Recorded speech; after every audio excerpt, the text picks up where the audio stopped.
Hey there, welcome back guys. In this video we're going to show you how to stream from your 3D printer. That's right, you just got your Beagle print camera or whatever camera you got that allows you to see from your computer your prints or send your prints to it and check it from your phone. But maybe you want to stream to YouTube or to Instagram or to wherever platforms that might have you going for your audience. All right, so without any further ado, let's get started. We're going to show you how to do this. It's as simple as 1, 2, 3. So this is what you want to do. There's a link in the description to the application. There's also a link to the URL and possible solutions of different variables where you might have to format your URL. The simplest way is just cut and paste it with the URL like you would log into your router. And the other way would you would cut and paste it with your password / etc. Just look in the description for the different variables. And then knowing that, moving forward, let's go here, have a look, check it out. This is our application that we're using. As you can see, it's called Minicam. There are many applications out there. This is what I'm using. Use whatever you want, but this will just show you how to do it. And with Minicam, the on-paid version, you only get one camera. But if you're like me in the beginning, all I wanted to do was stream my 3D prints. So if you're there, great. Use the free version. If you're at the point where you want to do multiple cameras, you're going to have to level out. Okay, knowing that, moving forward, see it's right here. And what we're going to do is we're going to add the camera so you can see what it's like onto a different scene right here. See, we got a blank screen, no camera, and we go here. Click on the add button, okay? And then see right here, IP cameras. We're going to add new, okay? And you see there's nothing there, like where's the camera? It'll get there in a second. Look at the bottom, IP camera, and we're going to call it Ender 3 S1 Pro, and then the URL, which you'll paste, right? That's my URL. Use, let's see, access required. In this case, yes. So I'm going to put in my password. Whoops, nothing was typing. And then my password, what is my password? I think I remember it. I can't remember, but hopefully that'll work. And then voila, there's the printer. And it should appear any minute. And then click done, and then voila. And now if I go here from transitions, right, and then go here, quick start, go to add, I'm going to add IP cameras, and they're 3 S1 Pro. Camera is not responding.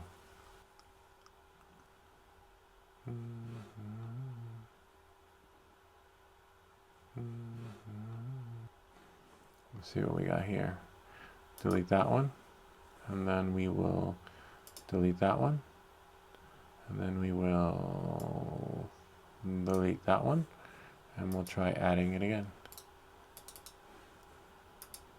And then we will delete that one, add it, and now add new, and the 3S1 Pro. Voila. So you just can't have duplicate cameras in there. You can with the paid version, but as you can see, there was a camera before the camera that was there before, so you just can't add 2 of the same cameras. And before it was called the Beagle camera, and then now we have the Ender 3 S1 Pro. So just remember that. And one thing I do recommend doing, and in case you're wondering, is that the real camera? Let's go see. Yeah, let's go have a look. Let me just do this really quick.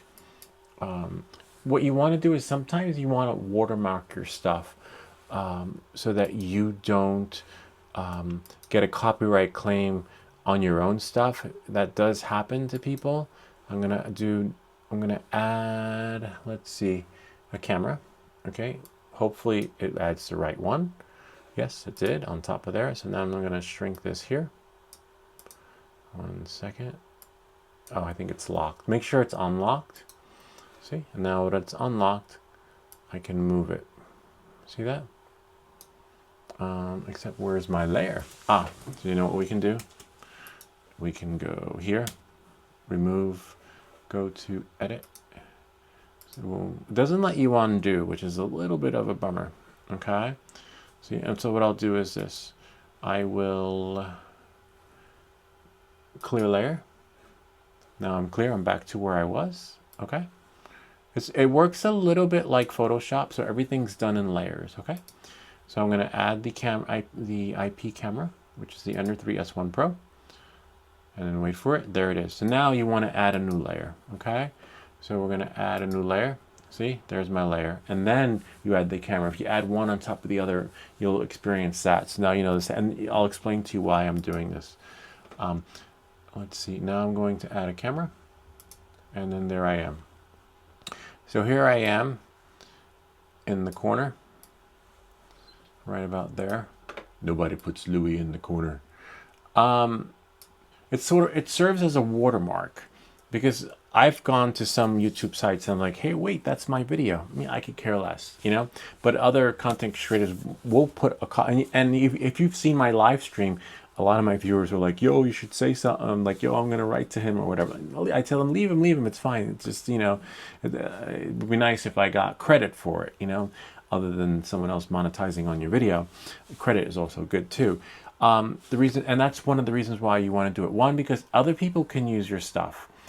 And other people, if you're okay, like me, with other people using your stuff, that's fine. But if other people are using your stuff and there's no watermark on there, and they're monetizing off it, and it's your original content creation, YouTube, since they have AI bots checking all the stuff, YouTube can put a copyright claim on you, claiming that you're using someone else's stuff.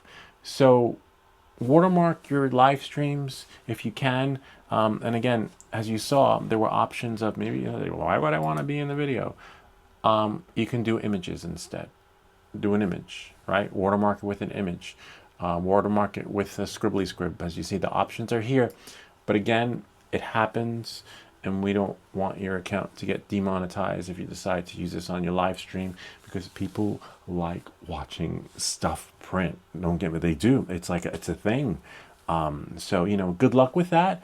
And I believe that is pretty much it. Oh, let's go check and see. Hold on. Let's see if...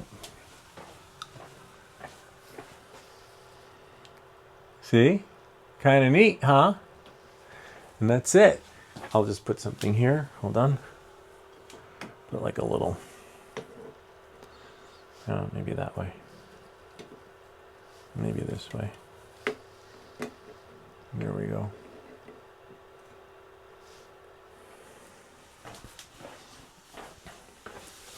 Kind of neat, huh? So you got your stuff watermarked, and you know, you'll be live streaming your prints so that other people can see it. You can share it, and this is a great application. Don't get me wrong. There are some glitches to it. There'll be links to those videos in the description down below to help get you running, so you know what to do, what not to do, and that's pretty much it.